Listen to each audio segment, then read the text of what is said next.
Hey, what's up, everybody? I'm Megan Fox. I'm back from bowling. It was super fun. Um, she's 16. Yay. And we had a fabulous time. But I thought, you guys are enjoying so much the article that I read to you before I left that I found another one that I think you're going to like equally as well. The picture on the screen are the self-absorbed writers of this horrific show, and just like that they are so proud of, uh, while the rest of us are wondering what the hell happened to them and who hurt them so badly. Show me on the dolly where it hurt, where Sex in the City hurt you. That's what I want to ask these people. Why did our beloved show hurt you so badly you had to ruin it and destroy it and abuse it? Anyway, I have found this article in the Washington Times by Jeffrey Scott Shapiro, and this is absolutely fantastic. So I'm going to read this to you as a little bedtime story to listen to before bed. And it is called "And Just Like That, Sex in the City Self-Destructed with Wokeness." Once upon a time, Sex in the City was a well-written show. I know because as a straight guy who was single when it aired, I was often held captive by the women I dated to watch it. In time, Stockholm Syndrome took hold, and I started to wonder what was going to happen between Carrie and Mr. Big.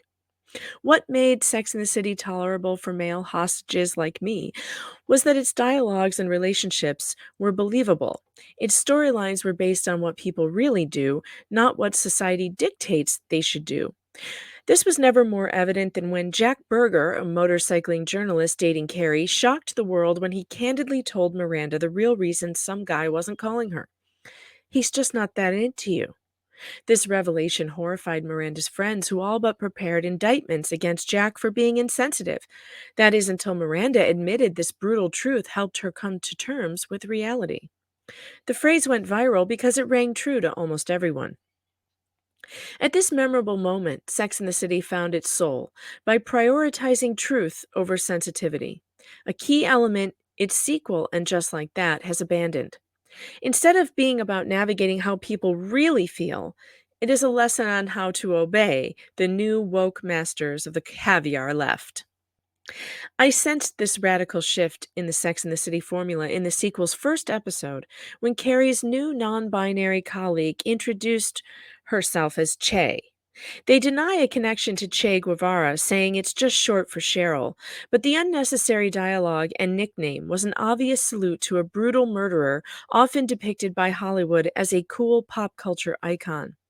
The real Che called gay men sexual perverts and helped establish Cuban forced labor camps that were eventually used to incarcerate gay men. Fidel Castro and Guevara both considered homosexuality bourgeois decadence, and the regime soon borrowed the Nazis' Auschwitz motto, "Work sets you free," by changing it to "Work will make you men." Somehow, this disturbing irony was lost on the show's writers. Actually, and this is me talking now, I didn't even see that. I missed that as well. This was a really good insight that this man had. If you didn't know that about Che Guevara, and about the homosexuals that he killed, that's a very important thing. So when you see, people on the left wearing T-shirts with this man's face on them, and they're like revolutionaries, or they think they are, um, they're actually, you know, touting a man who killed homosexuals. Like he was a brutal dictator. Anyway, moving forward, going back to the Times. On Miranda's first day of graduate school, she apologizes to her black professor after making a harmless comment on her braids, suddenly fearing the comment may be racist. Instead, she gets reprimanded by a classmate for identifying them with the pronoun he.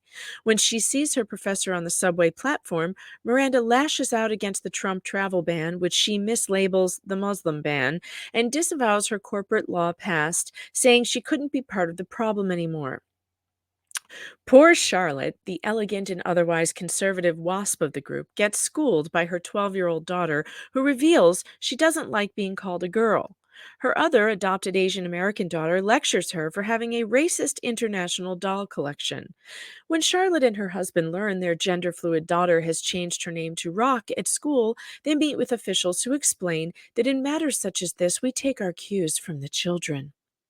The two parents leave their daughter's school, the father wondering if their 12-year-old is capable of making such a serious life choice, or if, dare he suggest, this is just for attention. Oh, those poor, confused, white, heterosexual parents. They thought they had rights. Of course, a 12-year-old knows best. Hopefully, in time, they can learn from a seventh grader and omnipotent school how to conform to today's gender neutral world. In the next episode, Charlotte capitulates and calls her 12-year-old by the new name, sending the message that children and school officials know best.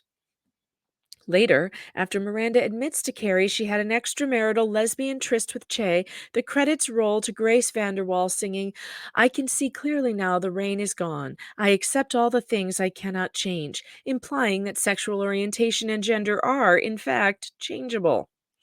Perhaps what's most annoying about this absolutely god awful show, apart from it not at all being funny, is that its characters' woke lectures are really directed to the viewer. A radical re education program from the caviar left aimed at saving misguided white heterosexuals in their journey to repent and conform into a brave new woke world.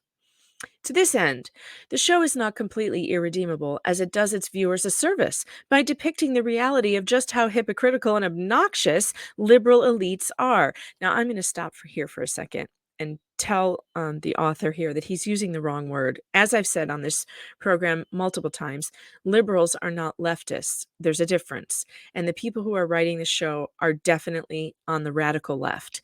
And I don't think using the word liberal is fair because I think a bunch of people who are much more center of the road would call themselves liberal, people who are in favor of free speech, people who do not want to force you to use certain words and who value free speech, who are liberals.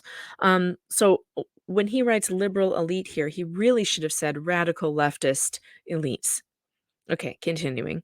After all, what could be more accurate than a bunch of Ivy League educated white Manhattanites talking about racial oppression over lavish dinner parties and penthouses while complaining about owning too many Prada shoes? Inadvertently, the writers could not have done a better job in illustrating just how vomitous and hypocritical this radical left elite high society has become.